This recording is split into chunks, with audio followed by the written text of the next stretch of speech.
The number of criminal masterminds is increasing day by day. But what shocks us the most is that a few of them are in the police department. They are wrongfully convicting people and putting them into jail by planting evidence on them. Who are these police officers? How did they get sued? On number 3, we have Jamal True Love. I Love New York 2 was a reality show aired on Hoon, and Jamal True Love made an appearance on it. He was an actor as well as a well-skilled hip-hop artist. In October 2007, Jamal was convicted for the murder of Sue Kuke. The San Francisco Police Department concluded that Jamal was the one who murdered Kuke. Sue Kuke was their neighbor of Jamal. They had good relations with each other. Jamal would call Sue Kuke his friend due to his friendly nature. Jamal never thought that the San Francisco Police Department would charge murder without any reason. He believes that he is innocent and never did anything wrong. He was not allowed to talk to anyone. He couldn't connect with his lawyers. He requested to speak to the police officer or DA, but he was denied access to everyone. No one made themselves available to him. He felt as if he stepped into the biggest trap laid down by the police officers. The sentence he received shocked him to the core. He has to spend 50 years in jail. How can the police officers falsely convict him? Did everyone believe that Jamal commits such a grave crime? There was no evidence from the side of police officers to submit, no forensic evidence to show that he committed the crime, and no signs of physical injury on his body as proof of struggle. Priscilla Lua Lamega was the witness submitted by the San Francisco Police Department. Who is she? How is he related to Jamal and Kuke? Well, she said that she saw a shooting from her second-floor window on 23 July 2007. She said that she could identify who was the culprit, but when asked to identify the culprit among a bunch of photos, she failed miserably. This showed that she was lying the whole time. The police officers fabricated the story and falsely convicted Jamal. He had nothing to do with the murder of Kuke. Priscilla decided to speak against Jamal because she was given $60,000 to do so. She thought that she could start a new life with money given by the prosecution. She had no principles, and this led her to go against Jamal. The detectives had another suspect who could be the real murderer, but they didn't go after him. Instead, they jailed Jamal, who was innocent. He spent 6 years in jail when all the truth came out. He had a terrible life in jail, and he had no one to blame but the San Francisco Department. He never thought that such a conspiracy would be planned by the police officers, who he trusted and who he believed would protect him. He thought that the police officers must have mistook him for the murderer. But never in his wildest imagination he thought that they planned this against him. Alex Reisman was his lawyer, and he expressed his disappointment in the integrity of the San Francisco Police Department. He also said that Jamal had to miserably spend years in jail thinking about what he did wrong to serve this. He was away from his family for a long time, and he missed out on his previous time with them. His career was destroyed, and he lost all his work network. His appeal was accepted, and the court overturned the previous decision. He was finally free in 2015. Jamal became an inspiration to all as he proved his innocence. He escaped from the trap of the San Francisco Police Department. He decided to go after those who jailed him. He filed a petition against the city of San Francisco, and the court found the detectives guilty of planning a trap against Jamal. The detectives fabricated evidence against Jamal, and they didn't disclose any exculpatory evidence. They were charged with both these offenses, and they were found guilty. This brought a lot of shame to the San Francisco Police Department. In 2019, Jamal received more than $13 million for being falsely jailed and for the misconduct and offenses committed by the detectives against him. He decided to end things here, as he has his whole life before him to live. He pursued his passion and made it albums. Better move out the way, cause I'm coming with hard it hits. My head is as hard as a brick, but I'm harder than all it is. He also acted in the movie titled The Last Black Man of San Francisco. He wrote about his awful experience in jail, and he said that no amount of money could make him feel good about the precious years he lost. He missed his family, and he was not present for any of the family function. He lost touch with his kids, and he wished to see them once again. He thought that he would be spending his whole life in the miserable jail, but he held on to his last hope. He fought for his life, and justice was served to him, even though it was delayed for 6 years. His family became happy that they had him back. His lawyer fought for Jamal day and night. They never thought that Jamal would see daylight, but they knew the truth was on his side. Do you find the story of Jamal Truelove inspirational? Have you ever heard about him before? On number 2, we have Richard Rosario. Richard Rosario was convicted of killing George Colasso. The murders took place in 1996, and he received 25 years of jail time. Well, the most shocking fact about the story of Richard Rosario is that he never committed this murder. He was innocent. He was falsely convicted and sentenced to jail. He had the perfect alibi as he was in Florida when the crime occurred. How can he be present at the murder scene when in reality he was 1,000 miles away? Rosario came to New York City when he was informed that the police officers were searching for him. He was pointed out by the eyewitnesses from a photo album shown to them by police officers. 2 eyewitnesses were sure, whereas the third one was not. Rosario thought that this was a false allegation and a mistake. That's why he caught the immediate bus to New York and boarded it. He never expected to be arrested and sentenced to jail for 25 years. In 2016, the lawyers of Rosario decided to give this case one more chance by failing an appeal. At the same time, 13 Alibis, a documentary series, was aired by NBBQ. More and more people came to know about the tragic story of Rosario, and they were all thrilled to know what will happen to the appeal.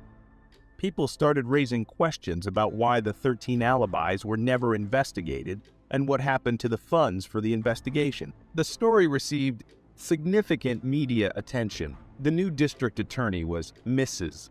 Clark, who decided to reopen the case. She started calling the alibi witnesses and interviewing them to know the truth. Rosario finally was acquitted of all charges after 20 years. Rosario filed a case against the New York Police Department, and the court ruled in favor of him. The court decided that the constitutional right of Rosario was violated. He received $5 million for being the victim of the misconduct of one of the detectives and for the violation of his constitutional right. On number 1, we have Rodney King. In 1991, Rodney King was beaten by a group of police officers and caused severe injury to him. He was out on patrol for being part of a robbery. He was brutally beaten and kicked by these police officers for no reason, and their faces were caught on tape. The jury let go of the officers and declared that they were not guilty. This led to a massive protest and outbreak of a fight among the people. King spoke to the people, requesting them to get along. King and his lawyers approached the court again, and this time 2 officers were convicted for attacking King. They were jailed for 30 months. After several negotiations, King received $3.8 million for the medical expense and for being attacked by the police officer. Theodore didn't receive any payment from the force, and Timothy got dismissed. They were the other 2 police officers who attacked King. Daniel Garza was helpless after being thrown and pinned to the ground. Officer Mario Cardona, who Garza had known for years, was on the verge of breaking his wrist. Garza recalled, "I was trying to be a man and trying to hold in the pain, but man, that wrist lock hurts. He's just bending it and bending it." But what compelled Cardona to go so far? It turns out that his actions were motivated by rage toward Garza, whom he accuses of attempting to kidnap his stepdaughter. Are cops bestowed such authority? Seems that the 2 men had quite the history, with Garza having previously dated Cardona's stepdaughter, Naomi Villanueva. The relationship had hit rock bottom, with Villanueva moving out of her parents' house to live with a friend. In May 2015, Garza allegedly took Villanueva without her consent from her friend's house and brought her to her parents' house in Whittier, where Cardona lived across the street. Cardona saw Garza doing pilots in his yard and ordered him to come down to the street. As soon as Garza came down, Cardona began his assault. According to Garza, he was not the aggressor, and a neighbor who witnessed the incident testified in Garza's favor. The sheriff deputies who arrived at the scene noticed redness on Garza's face, bruises and abrasions to his knees, and redness on his wrists. Garza filed a complaint against Cardona, which led to a federal lawsuit against Cardona, Chief Beck, and the city of Los Angeles. Garza alleged false arrest, unreasonable search and seizure, excessive force, assault and battery, negligence, and intentional infliction of emotional distress. A video of the incident filmed by one of Garza's neighbors was also presented at the trial. They had made up a story of what had happened to make him look like a hero and me look like a criminal, says Daniel Garza. The U.S. District Judge Stephen V. Wilson presided over the hearing where the former deputy city attorney, Michael Amarian, spoke in defense of the city. The jury found Cardona to be acting with malice as an off-duty officer, and on June 26, 2017, they ordered him to pay Garza $210,000 in damages. On top of that, the court added another $664,000 in attorney's fees and $26,000 for post-trial costs. The City of Law refused to take responsibility for Cardona's actions and even refused to indemnify the officer, forcing him to pay for the charges out of his pocket. Jim DeSimone, Garza's attorney, claims, "This is the problem with the left. This is why people are out on the street." The case is a clear example of police officers using excessive force against individuals and getting away with it. In this case, however, Garza was able to stand up to the authorities who violated his rights, and he was able to win his lawsuit against Cardona. The jury's decision to find Cardona guilty of acting with malice sends a strong message that law enforcement officers cannot get away with using excessive force against citizens. It is worth noting that this case also highlights the importance of civilians being aware of their rights and standing up to law enforcement officers when they feel their rights have been violated. Garza's decision to file a complaint and a lawsuit against Cardona shows that individuals can take action against police brutality and excessive force. As more and more people become aware of their rights and are willing to take action, law enforcement officers will be held accountable for their actions, and if you sue a cop in LAA for excessive force, you are in for a wild ride. However, Garza's decision to stand up to Cardona and the authorities who violated his rights resulted in a victory for him, sending a strong message that law enforcement officers cannot get away with using excessive force against citizens. The case of Harold Hill is just a perfect example of how our justice system can go wrong. From a gruesome rape and murder to a wrongful conviction, this case definitely ticks all the boxes. So, what underwent? First off, we have the detectives who were assigned to the case, Kenneth Bordeaux and John Halloran, the so-called beacons of justice. They were the ones who got the confession out of Peter Williams, who was later found to be in jail at the time of the crime. So, how did they churn out a false confession of someone who wasn't even there? Hill's confession is also questionable, as he claims that he was physically and mentally abused until he confessed to crimes he didn't commit. Is this the kind of behavior we expect from our law enforcement officers? Moving on to the trial itself. Hill was only 16 years old when the crime was committed, but was tried as an adult at the age of 31. This is an interesting move from the prosecution, considering that neither of the defendants had a criminal record prior to the incident. The jury found Hill and Young guilty of murder, and they were sentenced to life without parole. But 13 long years later, DNA tests revealed that the hair found at the crime scene and the cellular materials under Kathy Morgan's fingernails didn't match either of the defendants. Think of the agony Hill went through for something he didn't do. What made Hill hold on to his life is still astonishing. Despite this evidence, the prosecutors disputed the findings, suggesting that the hairs were unrelated to the crime and that the cellular material could have come from sweat or drool left over by the recovery team. It's shocking that the prosecutors were so stubborn, even in the face of such clear evidence. Harold and Young were eventually released from prison, but tragedy struck when Young was killed in a hit and run incident. Hill, however, filed a complaint against the city of Chicago, the police, and the two detectives involved in the case, accusing them of forcing a confession and violating his civil rights. The case was settled for $1.25 million, with Hill receiving $500,000 and the rest going to attorney's fees. It's surprising that the detectives were only asked to pay a measly $7,500 each for their part in this whole debacle. Do you think that is bad? Wait till you hear this. It's also worth noting that Hill was later convicted again for an unrelated armed robbery charge and is currently serving 27 years in prison. But despite this, it's clear that the justice system failed Harold Hill in the past. This case highlights the importance of reforming our justice system to ensure that wrongful convictions don't occur, and that those who abuse their power are held accountable. The case of Harold Hill is a tragedy of errors, starting from the investigation to the trial and subsequent conviction. Being wrongfully imprisoned for 13 years, Hill was not awarded a chance to conform to life outside because he was turned into a criminal by the system.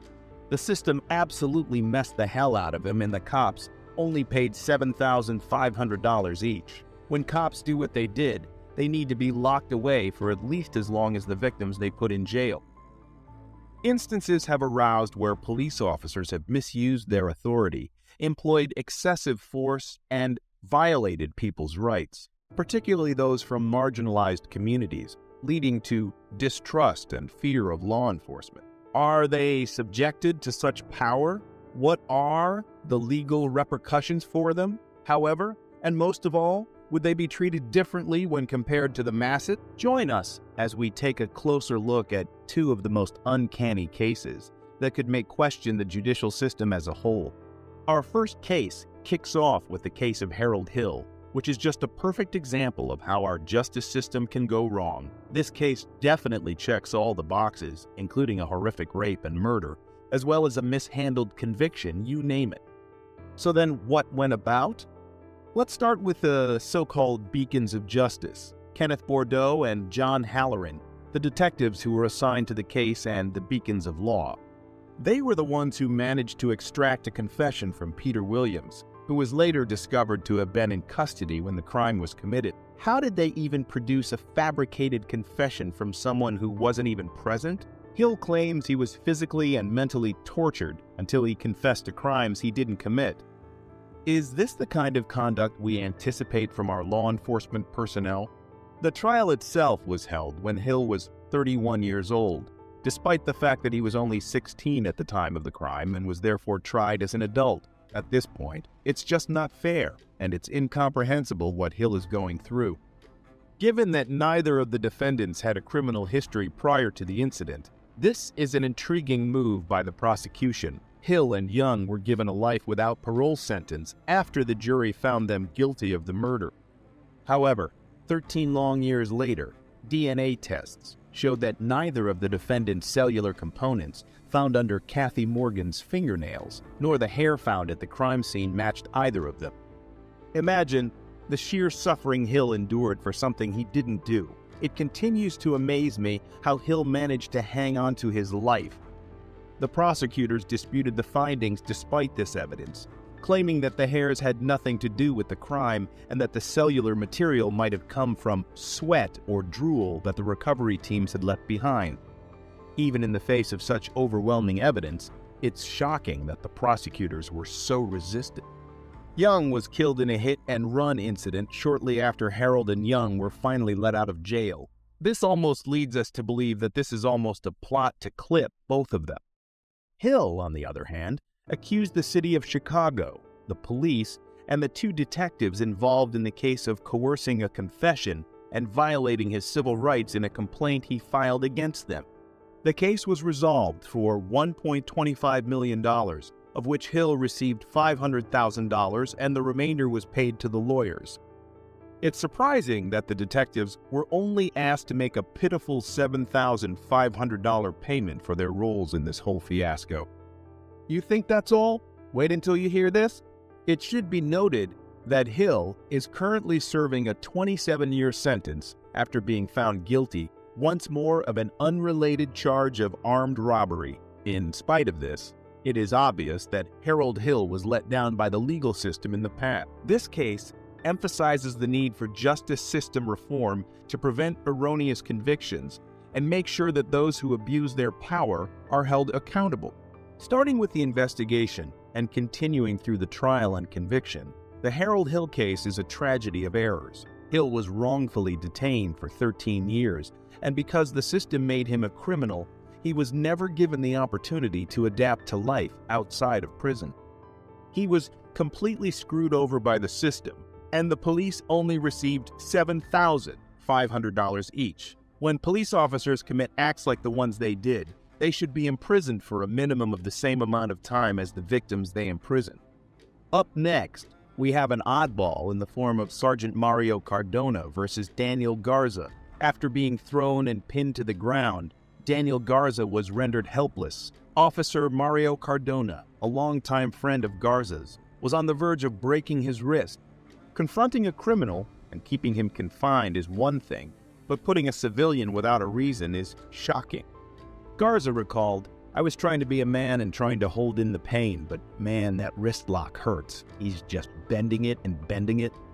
But why did Cardona go so far as to nearly break his wrist? His actions were apparently driven by rage toward Garza, whom he accuses of attempting to kidnap his stepdaughter. But are cops subjected to such an authority in the first place? It appears that the two men had a long history together because Garza had once dated Naomi Villanueva, the stepdaughter of Cardona. Villanueva left her parents' home to live with a friend because the relationship had reached its breaking point. However, Villanueva was allegedly taken from her friend's home in May 2015 by Garza without her consent and brought to her parents' residence in Whittier, where Cardona lived across the street. Garza was performing pilates in his garden when Cardona saw him and told him to go to the street. Cardona started his assault as soon as Garza sat down. Garza claimed that he was not the aggressor, and a neighbor who saw the incident attested to Garza's innocence. As soon as they arrived on the scene, the sheriff's deputies saw redness on Garza's face, bruises and abrasions on his knees, and redness on his wrist. After Garza complained about Cardona, the city of Los Angeles, Chief Beck, and Cardona were named as defendants in a federal lawsuit. Garza claimed that he had been the victim of a false arrest, an arbitrary search and seizure, overuse of force, an assault and battery, negligence, and intentional infliction of emotional distress. The trial also featured a video of the incident captured by one of Garza's neighbors. They had made up a story of what had happened to make him look like a hero, and me look like a criminal, Daniel Garza. The hearing was presided over by U.S. District Judge Stephen V. Wilson, who heard former Deputy City Attorney Michael Amarian speak in defense of the city. Cardona was found to have acted maliciously as an off-duty officer by the jury, and on June 26, 2017, he was ordered to pay Garza $210,000 in damages. In addition, the court added $664,000 in attorney's fees and $26,000 in post-trial costs. The city of L.A. refused to take responsibility for Cardona's actions and even refused to indemnify the officer, forcing him to pay for the charges out of his pocket. Jim DeSimone, Garza's attorney, claims, "This is the problem with the LAPD. This is why people are out on the street." The incident serves as an example of how police can abuse people and get away with it. In this instance, however, Garza was able to confront the authorities who had infringed upon his rights and prevail in his lawsuit against Cardona. It is clear that police officers cannot get away with using excessive force against citizens after the jury found Cardona guilty of malice. It is important to note that this case also emphasizes how crucial it is for citizens to be aware of their rights and to speak out against law enforcement when they believe those rights have been violated. Garza's decision to accuse Cardona of using excessive force and file a complaint against him demonstrates that people can take legal action to stop police brutality. What do you think of these cases? Which do you think is most unfair? Sound off in the comments below and make sure to let us know if we missed out on anything. While you are at it, make sure to hit that subscribe and leave a like to never miss an update from us. Thanks for watching.